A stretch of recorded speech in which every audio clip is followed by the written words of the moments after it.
Hello, I'm your host, Doug Walters. Today with us, we have Cherie Haynes with AXA XL. And I have to say, I'm looking forward to our conversation today. The topic is technology and how it supports construction sustainability. But before we get into all that, Cherie, thank you so much for your time and the conversation we're going to have today. Can you share a little bit about your career path and your background and kind of what you do now? Sure, yeah. Thanks for having me on, Doug. I really appreciate the opportunity to talk about this anytime I get the chance. Um, I'm Cherie Haynes. I'm the head of construction innovation and sustainability at AXA XL. My background is in construction, and I still think of myself as a construction person, although I joined AXA XL in 2012. But before that, I worked with a couple of large international general contractors, and before that I owned a small construction company of my own. So I've done everything from stick built wood frame to renovation and tenant improvements to some of the biggest and most incredible projects you could ever think of, in roles that span from pre-con to operations. So kind of been all over the place and Yeah. learned a lot along the way, and joined what was then XL Group in 2012 as a risk engineer in the subcontractor default insurance line of business, and loved every minute of that experience. Went on to lead that SDI risk engineering group. Super amazing team. Very, very hard to leave because it's a bunch of real heavy hitter, high performer type of folks, and just nice people. To boot. So it was a hard decision to take the role that I did back in January 2023. But the thread of sustainability that ran through all of my construction career, I did not think I was really going to get to address that really directly in insurance. But when the opportunity came up to focus on sustainability and innovation, I had to take it, right? And honestly, I thought when we were crafting the role that innovation was one lane and sustainability was another lane. But thinking about it more and working in it more, I realized it is absolutely an intersection. You cannot do one without the other. So this topic today is very near and dear to my heart. I'm happy to talk with you about it. Well, it's great you have all this robust background of boots on the ground and all the different aspects of construction, and then now you're kind of getting to fold in the technology component, to it. I mean, I think that's phenomenal. So I think let's just get into it. So, Yeah. I mean, how is technology changing the construction industry? Yeah, and that's a super interesting question. And there's a lot of kind of misperceptions, I think, around construction and technology. That there can be a real perception that construction is anti-technology and that it's always lagging other industries when it comes to productivity gains. Construction can be viewed as very tradition bound, very process perfecting, and that's the secret sauce. You get a process, you perfect it, and you never deviate from it, right? And in some ways that's true, right? But construction is also like endlessly creative. That's not new. How many ways are there to form concrete?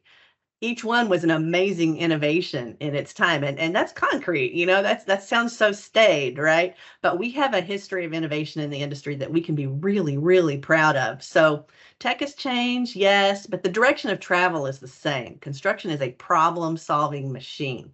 It's my favorite thing about the industry, through all the years, has been it's like the creativity and that problem solving focus. So although this may feel like a time of upheaval, we need tech now more than ever. We got a lot of challenges in front of us. We got the labor shortage, both the numbers piece of the labor shortage and then just the attraction and retention of new and current workers into construction. Hmm. There's so much information to sort through there and share. The size and the complexity of projects are really ramping up, right? And there are new materials like modular and mass timber. There are just more and more reporting requirements around sustainability and everything else as well. So we're needing tech now more than ever. The good news is, though, that now we have a lot of tech, whereas, just 10, 15 years ago, we really didn't. So tech is not exactly changing the industry. It's helping with that like centuries old evolution towards building things better, building them stronger, building them more efficiently. And Mm, hopefully, the net result of that is that we do increase the harmony between the built and the natural world. mm, mm. No, that's great. I think one of the struggles with technology seems to be that, maybe some of these larger organizations, they have the funds and the revenue to explore tech, and then maybe some of the middle or small organizations, they're just not as involved in tech. Yeah. Are you seeing, is there a good way to kind of get our arms around, or people to get their arms around the return on investment of the Hmm. technology in their business? Yes. And it starts with how you think about the ROI of construction techs. How do you start to get your arms around that, and how do you even prioritize text? If your inbox looks like anything like my inbox, there's 100 texts a day that want just 15 minutes of your time to tell you how amazing they are, right? So Right, the right. prioritization piece is also very important. So as you're kind of thinking through that, there are two pieces. There's what the tech actually does, and then there's the data that you can gather from the tech. And the first, I would suggest, is the most important. Although there is a lot of sexy data out there, Mm, that people, put very forward in their presentations about what their tech can do. But if you think about a problem that you actually have, and it can be, a really simple problem, like, oh, we need to fix how we're managing our change orders. It doesn't sound really exciting, but like that is every single project has challenges with change orders and how they get managed. So if you can find a tech that addresses one problem for you, mm, then if you get data out of that effort, it's going to be necessarily useful to you, right? Because mm, it's going to be about a real problem that you have. So, and then the kind of the second piece of how to think about it is, how does the technology reduce the risk, and what's the potential cost of the risk? mm, Some techs prevent something from happening, like water mitigation tech that can actually shut off a valve that mm, prevents an issue, right? Some of them reduce the risk, like staying with the water theme. If you have a technology that just lets you know something's going wrong with water, like maybe it's a puck or a rope that just lets someone know, hey, there's water where it should not be in your building right now, but it doesn't have any way to shut it off, right? But mhm, still, now you know there's a problem. Somebody still has to get up off the couch, stop watching Netflix, go back to the project site at night. But at least you're not getting there Monday morning to a waterfall, right? right. So that reduces the risk. And then there are types of technology that just kind of record what happens so that you can suss out later what the lessons learned are. So the kind of three different buckets. There's Mm, cost associated with that higher level of functionality, obviously, right? But there's value in every level of that. So we kind of think of it like you got the Cadillac, you got the Honda, you got the mm. Chevette, if anybody remembers Chevettes. Like you got different types of technology that work in different situations and with different budgets, and they're all valuable technologies. So you kind of have to fit them to the goals of the business, and decide what's worth spending money on for any particular organization, and how much money. That's the calculus at the intersection of risk management and innovation. That's its particular genius in that space, right? Yeah, no, it's a great way to look at it. So, I mean, so there's a lot of buzz in construction about sustainability and goals, and we hear a lot of that. I mean, how do you feel like the fleet management or the water mitigation that we just talked about? There's other Mm. supply chain management softwares, and I mean, how do you feel like all of this tech helps support the builder's sustainability goals? What I mean, interestingly, I think one of the first things it does is helps builders take credit for what they've already always been doing. Mm, Construction has always done so much in the framework of mm-hmm, sustainability of the planet, the people, the profit, and tech really helps them to take some credit for that in addition to helping them do more. The waste diversion that we can track, the SWIPs, the anti-idling policies, those are things that construction has been doing. The community outreach and community improvements that they do, the diversity and transparency, hiring diverse businesses as partners. Like construction's been doing this for forever, right? So we've kind of already been in that space for a long time, and tech really helps us identify and report on that. It's not super obvious how tech supports all of that, but fleet that you mentioned, it reduces emissions because it lets them plan more efficient routes and a more efficient workplace, right? And it makes it safer for the drivers and the communities that they drive in. And it also gives them the data to make those EV transition decisions. Water mitigation that you mentioned, obviously that saves water. Great. That's a sustainability benefit, right? Yeah. But then it also reduces, right. It reduces carbon because you avoid rework, right? Yeah. And that's I love it. I was trying to make the connection in my mind, and no, you kind of like you made it there. So thank you.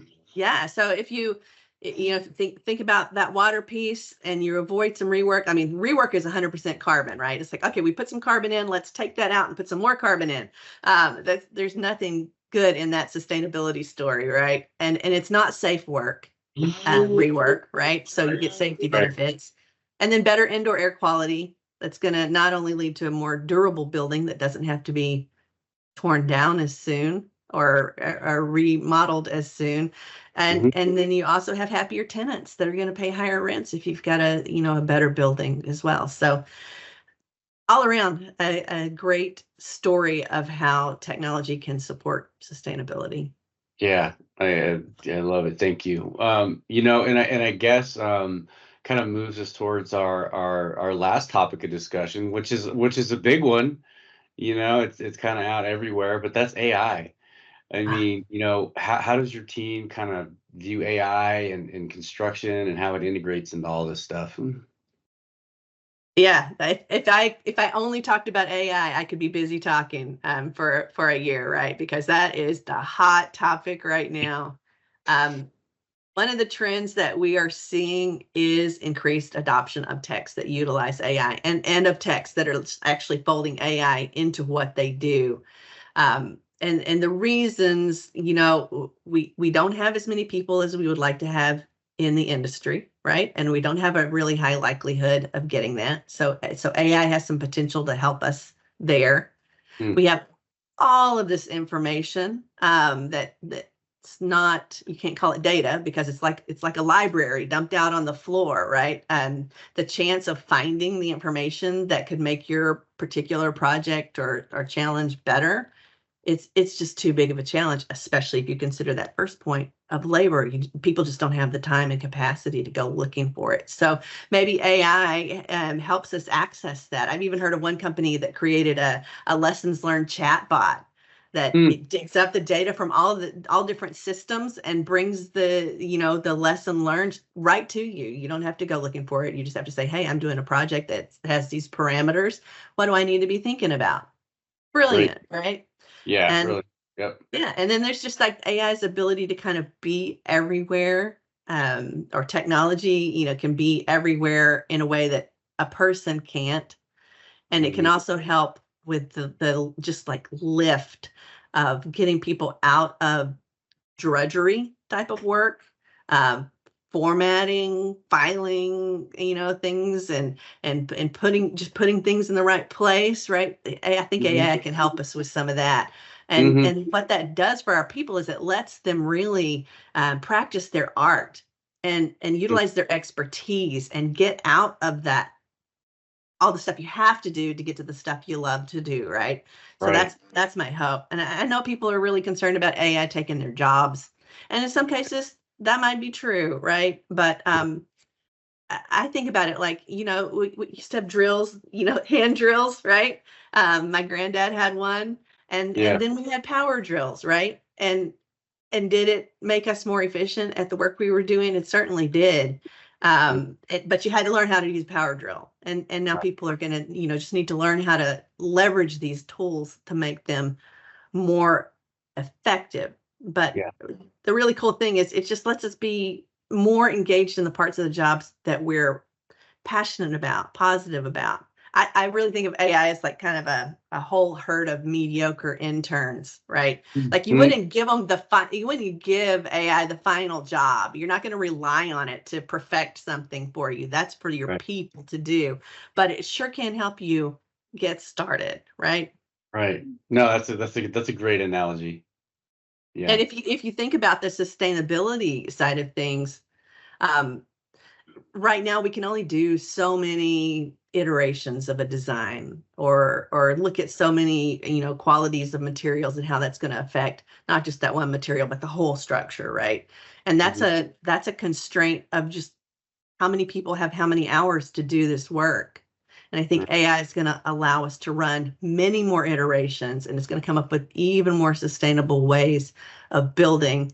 um, it's fast. It doesn't take a Mhm. lot of labor resource. It never gets tired if you ask it to try it a different way. Like it's just going to do it, and I think that's going to improve the sustainability of buildings as well. Right. Right. No, that's great. So you're out there meeting with people, and you hit a little bit on the concerns of AI. I mean, are you hearing any fear fear around AI when you're out there? Yeah, of course. And some of it's founded. And the biggest fears that I hear are around data privacy and security. Mm, Completely valid concern. And yeah. then there's also, the fact that, yeah, in general, AI is a really good generalist and not a great specialist, right? Mm, So we have to dial it in to be industry specific. Um, I think those are the primary yeah. challenges that are facing us right now. But if you think about it, it is absolutely not new. Like if you got in your car this morning and used your GPS, you asked Pandora to play you a song, and you looked at your phone to look at social media, and you saw a customized ad for you, or you got in an Uber or Lyft or on a commercial airline flight, and you ask Siri to help you with something, like your AI is in your life, and it has been for a long time. Yeah. And it's just a matter of finding those places where it can really improve our ability to get things done. Yes. That's great. Great point. Um, Sri, thank you so much for coming on, and thank you for the conversation. It's been wonderful. For anyone watching this, if you have any interest in any of these topics, there'll be some QR codes at the end. You can click on those, download more content. Of course, you can always reach out to AXA XL Risk Engineering, and we can put you in touch with Sri. Any last words for the audience? Yes, of course. Yeah, on any tech that you're looking at for anything, and I alluded to this earlier, like start with the problem that you need to solve. Start with your why. Identify, what it is that's going to make that technology aligned with what you want to be as a business, how you want to be perceived, and how you want to operate, and look from there. Don't just go to a convention and see a really cool tech and try to plug it in. Like be strategic. There's too much potential out there, too many options out there to go about it any other way. Awesome. Great. Thank you. Thank you so much. Thank you. Appreciate the opportunity. All right.